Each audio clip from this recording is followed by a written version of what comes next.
ভাস্কৰটো নাম সাৰংগ ধনু, অৰ্থাৎ কৃষ্ণই যিখন ধনু ব্যৱহাৰ কৰিছিল, ধনু যেনেকৈ ভাঁজ থাকে ঠিক তেনেকৈ এই ভাস্কৰ মানে এই ঘৰটো ভাঁজ কৰা আছে। ইয়াতে তেল মাইঠা বুলি এটা আছে, আৰু তেল মাইঠাৰ পৰা তেল ওলাই আছিল। ক'ৰ পৰা ওলাই আছিল সেইটো কথা আজিও ৰহস্য হৈ থাকিল। সংগীত নাটক একাডেমী 200 বছৰীয়া নৌটংকীকো স্বীকৃতি দিছে, 1000 বছৰীয়া ইতিহাস থকা বৰগীতকো স্বীকৃতি দিয়া নাই নেশ্যনেল লেভেলত। নেশ্যনেল মিউজিক হিচাপে কিয় দিয়া নাই? হিন্দুস্তানী মিউজিকৰ দৰে বৰগীতো হওক। এতিয়া ভাবিছোঁ যেতিয়া বুঢ়া সত্ৰীয়া হ'লোঁ, এইটো দাবী আৰু উত্থাপিত হ'ব যে বৰগীতক আমাক ক্লাছিকেল মিউজিক কৰিব লাগে। অসমৰ একে হ'বলগীয়া কথা কি আছে? কাৰণ হিন্দুস্তানী সংগীততো এলাহাবাদ ঘৰানা আছে, লক্ষ্ণৌ আছে, ভাতকান্দি আছে, কলিকতা আছে, তাঞ্জোৰ আছে। গতিকে আমাৰো ঘৰানা 3টা হওক। আজি মই আহিলোঁ বৰপেটা সত্ৰৰ বুঢ়া সত্ৰীয়া ডক্টৰ বাবুল চন্দ্ৰ দাস বাপজনাৰ কাষলৈ। ইয়াৰ আগতে ইতিমধ্যে আপোনালোকৰ মাজলৈ প্ৰেৰণ কৰিছিলোঁ ভিডিঅ'টোৰ প্ৰথমটো খণ্ড, য'ত আপোনালোকক জনাব পাৰিছিলোঁ বৰপেটা সত্ৰৰ বহুতো নজনা কথা। আৰু এয়া হৈছে দ্বিতীয় খণ্ড, য'ত আপোনালোকক জনাবলৈ চেষ্টা কৰিম বৰপেটা সত্ৰৰ আৰু কিছু নজনা কথা। আমি দেখোঁ যে বৰপেটা সত্ৰ বা যিকোনো সত্ৰৰে মূল গৃহৰ য'ত অক্ষয়বন্তী গুচি থাকে, সেই গৃহটো সাধাৰণতে ভাঁজ হয়, যাক আমি ভাঁজঘৰ বুলি কওঁ। কি কাৰণে ভাঁজঘৰ বুলি কোৱা হয়? এইটো মণিকূট বুলি কয় আৰু ভাঁজঘৰ বুলি কয়। আচলতে আমাৰ এটা আধ্যাত্মিক মানে আমাৰ যিটো ভাঁজঘৰটো আচলতে সেইখন মানে মিথলজিকেল কথা যদি আমি চাওঁ, পুৰাতাত্ত্বিকভাৱে, তেতিয়া আমি এটা কথা জানো যে এই গোটেই নামঘৰটো ভাস্কৰটো নাম সাৰংগ ধনু, অৰ্থাৎ কৃষ্ণই যিখন ধনু ব্যৱহাৰ কৰিছিল, ধনু যেনেকৈ ভাঁজ থাকে ঠিক তেনেকৈ এই ভাস্কৰ মানে এই ঘৰটো ভাঁজ কৰা আছে। সেইখন ধনু আৰু দিগে দিগে যিটো কীৰ্তনঘৰ আছে, এই কীৰ্তনঘৰ যিটো কাৰ ধনুকাৰ, অৰ্থাৎ আৰু ইয়াতে এটা প্ৰবাদ নহয়, বাস্তৱতে আছিল, আমিও গম পাইছিলোঁ। ইয়াতে তেল মাইঠা বুলি এটা আছে, আৰু তেল মাইঠাৰ পৰা তেল ওলাই আছিল। ক'ৰ পৰা ওলাই আছিল সেইটো কথা আজিও ৰহস্য হৈ থাকিল। এতিয়াও ওলাই বন্ধ হৈছে। কিয় বা বন্ধ হ'ল সেইটোও গম পোৱা নাযায়। 1950 চনৰ পাছতো খোলা আছিল, কিন্তু আহি আছিল তেল। 1950 চনৰলৈকে মানে নহয়, 1950 চনৰ পাছতো আছিল। আজি 50 বছৰমান হ'ল নোহোৱা হৈছে। আৰু সেই তেলটো ক'ৰ পৰা আছিল? তেলটো ওলাই আছিল। এতিয়াও তেল মাছৰ এতিয়া সুন্দৰভাৱে ঢাকি থোৱা আছে। তেল মাছটো এটা সেৱাৰ বস্তু হিচাপে আজিও পায়, কাৰণ তাৰ এটা বিশ্বাস, জনবিশ্বাস বা জনবিশ্বাস নহয়, এইটো মিথলজিকেল বিশ্বাস যে কৃষ্ণই যেতিয়া কুণ্ডিললৈকে গৈছিল, মেধনিধি বিপ্ৰ মূৰ্ছা গৈছিল, হৰিবংশত আপ্তং নিজ বুলি আছে, গতিকে নিজ ব্ৰাহ্মণ, গতিকে সেই যিজন ব্ৰাহ্মণে ৰুক্মিণীৰ বাৰ্তা লৈ গৈছিল, সেইজন ব্ৰাহ্মণজনে ইয়াতে মূৰ্ছা গৈছিল। আৰু তেতিয়া ধনুহৰেদি তেওঁ মানে ভূমিৰ পৰা তেল উলিয়াইছিল। সেই ৰন্ধ্ৰটো মানে স্বয়ং ভগৱন্তৰ কাৰেৰে ৰন্ধ কৰা বুলি কয়। গতিকে এটা বিশ্বাস আছে, আৰু সেইকাৰণে সেই তেল মাইঠাটো অন্য নাচালেও ইয়াৰে ভক্তবিলাক, বিশেষকৈ বৰপেটাৰ ভক্তবিলাকে তেল মাইঠাটো এবাৰ হ'লে চাই যাব। মানে বৰপেটা সত্ৰলৈ আহিলে মঠৰ চোতাল, মঠত আৰু সেই তেল মাইঠাটো চাই যাব, কাৰণ স্বয়ং ভগৱন্তৰ পৰশ আজিও যেন আছে, এনেকুৱা এটা ভাৱ আছে। আৰু হয়, তেল মাইঠাত যদি কোনোবা কিবা হৈ থাকে মানে কামত আহে। গতিকে সেইটো এটা মানে আধ্যাত্মিক ক্ষেত্ৰত তেনেকুৱা। গতিকে সেইখন ধনুহে ভাস্কৰ। আৰু আমি যদি মানে সমাজতাত্ত্বিক বিশ্লেষণেৰে চাওঁ, তেতিয়াহ'লে কথাটো অলপ বেলেগ। এটা সময়ত চাৰিওফালে মুকলি আছিল, যাৰ কাৰণে ধুমুহা বতাহে চালিবিলাক উৰাই নিছিল। চাৰিওফালে সেইকাৰণে হালা কৰি দিলে বতাহটো নালাগিছিল। সেইটো এটা কাৰণো আছে, যাৰ কাৰণে এতিয়াও সাগৰ পাৰত বা নৈৰ পাৰত মানুহ যিখিনি মানে মানুহ আছে বাংলাদেশ, তেলৰ ঘৰবিলাক ভাঁজ। সেইটো এটা কাৰণ বুলিও কয়। কিন্তু আমি ধৰ্মীয় ক্ষেত্ৰত সেইটো কাৰণ বুলি আমি ক'ব নোখোজোঁ, আমি নকওঁ। কাৰণ কীৰ্তনঘৰ মজবুত কৰি বন্ধা হয়। সেয়া ধুমুহা বতাহ, আজি ইমান ভূমিকম্প গ'ল, ইমান ধুমুহা হ'ল, কিন্তু উৰাই নিব নোৱাৰে। যিয়ে নহওক, আচলতে সেই আধ্যাত্মিক বিশ্বাসটোৱে আচলতে আমি মানে সেইটোৱে ক'ব লাগিব। আপুনি এটা সময়ত মাধৱ চৌধুৰী মহাবিদ্যালয়ৰ অসমীয়া বিভাগৰ প্ৰবক্তা আছিল। এতিয়া আপুনি বুঢ়া সত্ৰীয়া হিচাপে বৰপেটা সত্ৰৰ এটা পদত আছে। আপোনাৰ যিটো মানে আধ্যাত্মিক যি ভাৱ, যি চেতনা, সেইখিনি আপোনাৰ কেনেকৈ আপোনাৰ অন্তৰত আহিল? আধ্যাত্মিক চেতনা মানে বৰপেটাৰ মানে প্ৰতিজন শিশুৰে মনত আধ্যাত্মিক চেতনাটো সৰুৰ পৰাই পায় আৰু অংকুৰিত হৈছিল একেবাৰে শিশুকালতে, বুজিব পৰা হোৱা যায় মানে ঠিক মানে কথা বাৰ্তা ওলাইছে সেই সময়ৰ পৰা মানে ককাৰ লগত থাকি ককাই সদায় নাম লৈছিলে আৰু নাম লওঁতে মোক ওচৰত বহাই লৈছিল। গতিকে এই আধ্যাত্মিক চেতনাটো আচলতে সংকুৰিত তেতিয়াৰ পৰাই হৈছিল। লাহে লাহে লাহে লাহে ডাঙৰ হ'লোঁ, বুজা হৈ মানে সেই ভাগে বেছিকৈ ঢাল খালে। আজি মানে এতিয়া পালনামটো আজি 53 বছৰে 53 বছৰে পালনাম কৰোঁ। পালনামত মানে সেই বুজিব পৰাৰ পৰা পালনামত থাকিলোঁ। তাৰ নামৰ ধ্বনি সুৰ এইবিলাকে মোহাচ্ছন্ন কৰিছিল মোক। আৰু নিজেও পুথিৰ সুৰবিলাক মই পঢ়িব পাৰিছিলোঁ সৰুৰ পৰাই, আৰু নিজে পঢ়ি ভাল পাওঁ আৰু মানে বুজিও পাইছিলোঁ।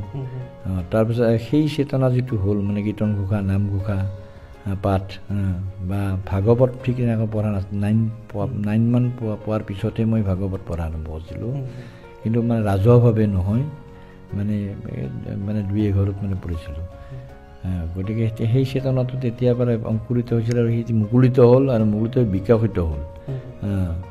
আৰু বিশেষভাৱে যেতিয়া মানে মই প্ৰি ইউনিভাৰ্চিটি পিউ পাছ কৰিলোঁ, মই প্ৰথমতে ইকনমিক্সত মই মেজৰ তেতিয়া মেজৰ নে অনাৰ্ছ আছিলে, কিন্তু ইকনমিক্সত প্ৰফেচাৰখিনি নোহোৱাৰ কাৰণে শেষত মানে প্ৰায় কেইমাহমান পাছত মই সেই সময়ৰ ডক্টৰ হৰিনাথ চন্দ্ৰ ছাৰ আছিল, তেওঁ হেড অফ ডিপাৰ্টমেণ্ট আছিল। তেওঁক কৈ মই ক'লোঁ যে মই পাৰিম। তেওঁ দিব খোজা নাছিল, পিছত প্ৰিন্সিপালে দিছিল, প্ৰাণজিৎ দাদাৰ আছিল, তেওঁ দিলে যে হ'ব পাৰি বুলি।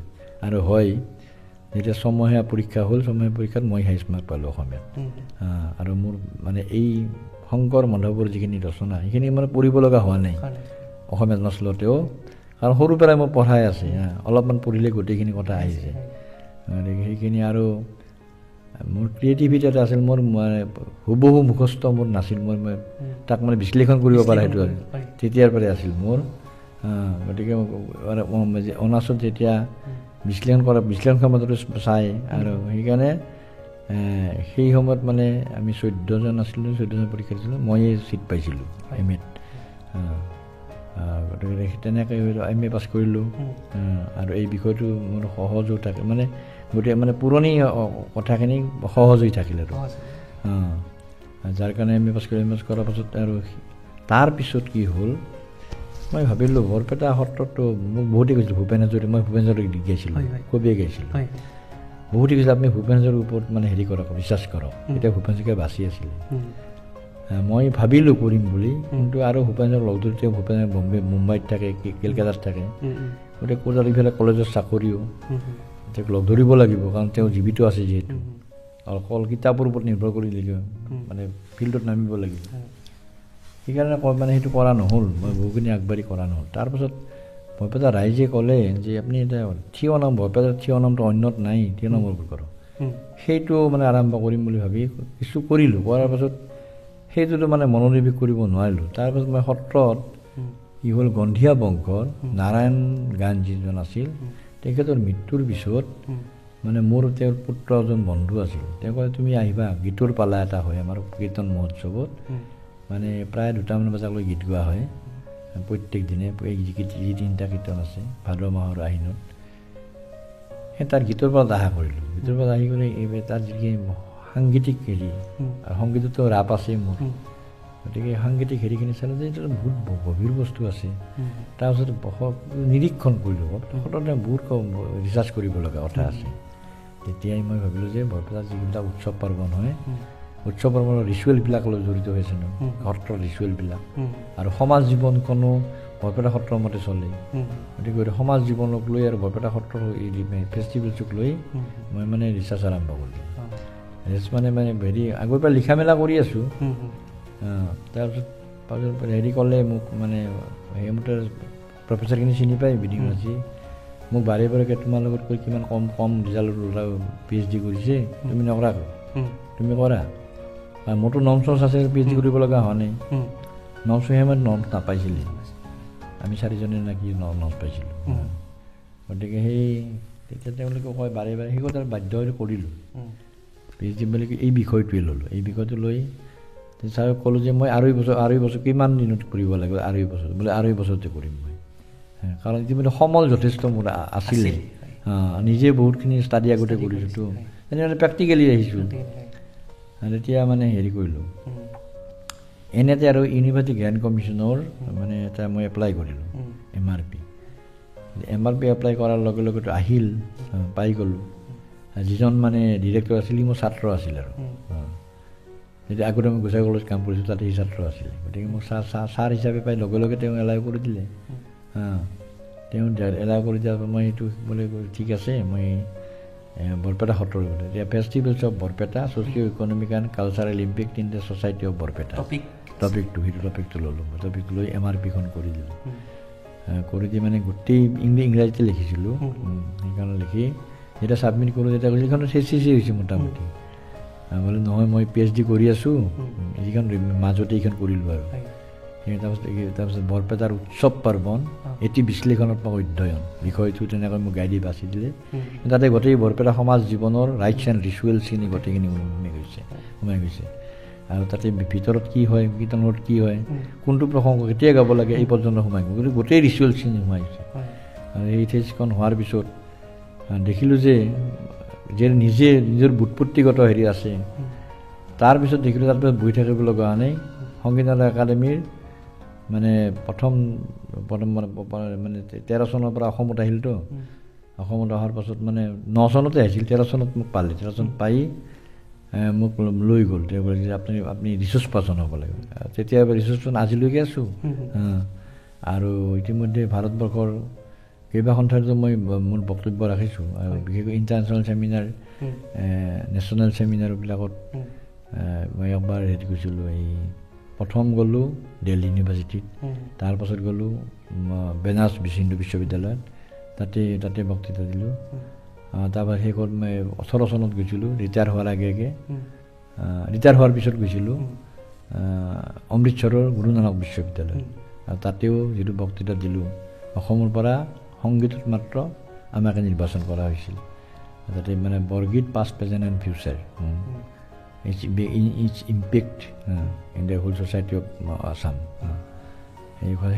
সেই বিষয়টো দিছিল মোক আৰু সেই টপিকৰ ওপৰত ইমানখিনি ষ্টাডি কৰিলোঁ 2 মাহমান ষ্টাডি কৰি মোক 2 মাহমান টপিকটো আগতে দিছিল পুৰা ষ্টাডি কৰি কাৰণ ৰিচাৰ্চ কৰাটো অভ্যাসটো আছেই গোটেইখিনি পাইছোঁৱেই ৰিচাৰ্চ মেথডলজি জানোৱেই গতিকে বেছি টান হোৱা নাই মাত্ৰ অধ্যয়নটো কৰিব লগা হৈছে অধ্যয়ন কৰি বহুখিনি উলিয়ালোঁ তাৰপিছত যেতিয়া মই হেৰি কৰোঁ তেতিয়া 12 মিনিট সময় দিছিল অমৃতসৰত গুৰু নানক বিশ্ববিদ্যালয় 12 মিনিট সময় যেতিয়া মই আৰম্ভ কৰি মই 12 মিনিট হোৱাতে মই ষ্টপ কৰিলোঁ তেতিয়া সদনৰ পৰা ইমান জোৰে দাবী আহিল যে নহয় আপুনি কওক আমি এই বিষয়ে ইমানখিনি জানাই নাছিলোঁ ইমান ডেপ্থলগি যে তাৰপাছত মই 42 মিনিট বক্তৃতা দিলোঁ গতিকে ইন ডিটেইলছ আৰু তাৰপিছত মই কৌৰাকটো গাই দিয়াৰ পাছত তেতিয়া কৰ্ণাটক কেৰেলা এইবিলাক থিয় দিলোঁ আমাৰতো আছে ৰাগমালাত আমাৰ লগতো মই আমাৰ শংকৰদেৱৰ বৰগীতৰ ৰাগত কৰ্ণাটকৰ হেৰি আছে তেওঁলোকৰ মানে সেই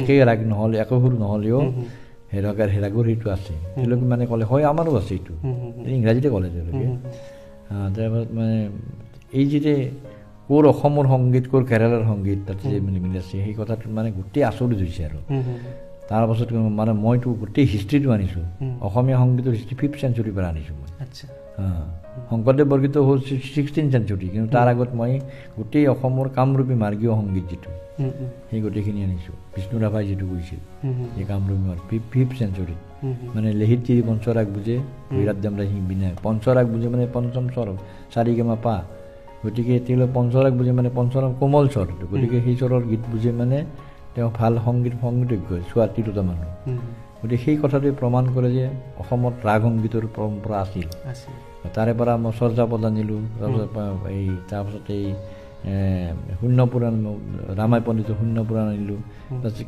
কৃষ্ণ কীৰ্তন আনিলোঁ বড়োচন্দ্ৰ দাসৰ শ্ৰীকৃষ্ণ কীৰ্তন তাতেও সংগীতৰ কথাখিনি আছে ৰাগৰ কথা আছে তাৰপিছত ওজাপালিৰ কথা আছে, ওজাপালিতো ৰাগ সংগীত আছে, তাৰপিছত শংকৰদেৱৰ বৰগীতটো ৰাগ আছে, গতিকে চৰ্যাপদৰ লগত ৰাগৰ লগত ইয়াৰ লগত মিল আছে। এইবিলাক গোটেইখিনি বিশ্লেষণ কৰি যেতিয়া দিলোঁ তেতিয়া সদনৰ সজোৰে দাবী উঠিল যে এতিয়ালৈকে কি কৰিছে সংগীত নাটক একাডেমি 200 বছৰীয়া নৌটংকীকো স্বীকৃতি দিছে, 1000 বছৰীয়া ইতিহাস থকা বৰগীতকো স্বীকৃতি দিয়া নাই নেশ্যনেল লেভেলত। নেশ্যনেল মিউজিক হিচাপে কিয় দিয়া নাই? হিন্দুস্তানী মিউজিকৰ দৰে বৰগীত হওক, বেলেগে দাবী কৰিছে। এজন আছিলে শিখ, তেওঁ শিখ গায়ক, আমেৰিকাত থাকে, আমেৰিকাৰ পৰা গায়, বলদীপ সিনহা। এতিয়া মই আগতে মোৰ আছিল, মই কণ্টেক্ট আছিল, তাৰ কণ্টেক্ট নাই, বহু বছৰ হ'লতো। তেওঁক প্ৰস্তাৱ লৈছে আৰু সেই প্ৰস্তাৱটো অসম চৰকাৰক পঠাইছিলে, কিন্তু অসম চৰকাৰে আজিলৈকে কৰা নাই। এতিয়া ভাবিছোঁ যেতিয়া বুঢ়া সত্ৰীয়া হ'লোঁ, এইটো দাবী আৰু উত্থাপিত হ'ব যে বৰগীতক আমাক ক্লাছিকেল মিউজিক কৰিব লাগে। আৰু মই সাক্ষাৎকাৰত কৈছোঁ যে ঘৰানা হওক, একে অসমৰ একে হ'ব লাগিব কথা কি আছে? কাৰণ হিন্দুস্তানী সংগীততো এলাহাবাদ ঘৰানা আছে, লক্ষ্ণৌ আছে, ভাটকাণ্ডি আছে, কলিকতা আছে, তাঞ্জোৰ আছে, গতিকে আমাৰো হ'ব ঘৰানা 3টা হওক, দৰকাৰ 4টা হওক। শংকৰ সংঘই কৰিছে, শংকৰ সংঘৰ এটা ঘৰানা হওক। সেই গতিকে সেই ঘৰানা হৈ ক্লাছিকেল মিউজিক হিচাপে এটা হেৰি, সেইটো মোৰ এতিয়াও দাবী আছে। গতিকে পাৰিলে যিমানখিনি পাৰোঁ কৰিব পৰা যাব, আৰু ভগৱন্তই কৃপা কৰিব লাগিব, শক্তি বুদ্ধি বল দিব লাগিব। গতিকে এইখিনিয়ে মোৰ কথা। আপুনি বৰপেটা সত্ৰৰ উৎসৱ প্ৰৱৰ্তনৰ ওপৰত বহুত ৰিচাৰ্চ মানে আপুনি কৰিছে, বা মই এতিয়া আগতে এখন ডকুমেণ্টাৰী ফিল্ম বনাইছিলোঁ বৰপেটা ৰঙৰ উৎসৱ বুলি 2016 চনমানতে। তেতিয়া আপোনাৰ পৰা মই অকণমান সহায় লৈছিলোঁ, মোৰ মানে কথাখিনি আজি মনত পৰি গ'ল। আচলতে ডেকা দৌল আৰু বুঢ়া দৌল, আমি কি কাৰণে ডেকা দৌল বুলি কওঁ? দৌলটোতো এটাই, কিন্তু কি কাৰণে কোনোবা দিনাখন আমি ডেকা দৌল বুলি কওঁ কোনোবা বাৰ, আৰু কোনোবা বাৰ আমি বুঢ়া দৌল বুলি কওঁ? কাৰণটো কি? কাৰণ একো নাই। 3 দিনীয়া দেউল হ'লে বুঢ়া দেউল হয়, আৰু 4 দিনীয়া বা 5 দিনীয়া হ'লে ডেকা দেউল হয়। উৎসাহ ডেকা লোকৰ উৎসাহটো বহুত বেছি থাকে। এইটো আচলতে ডেকা মানুহৰ মুখৰে কথা, কোনো ধৰণৰ কিতাপত থকা কথা নহয়। ডেকাৰ উৎসৱ একেদিনতে ভাগাত নধৰে, বুঢ়া মানুহৰ ভাগাত ধৰে, গতিকে এটিত ভৰ দেও হয়, মানে মেইন কথাটো এইটোৱে আৰু। হয় হয়, খুব ভাল লাগিল আজি ছাৰৰ পৰা বহুত নজনা কথা জানিলোঁ, আৰু মই ভিডিঅ'টোৰ জৰিয়তে আপোনালোককো জনাবলৈ পাৰিলোঁ। গতিকে আজিৰ ভিডিঅ'টো মই ইয়াতে আজি শেষ কৰিছোঁ।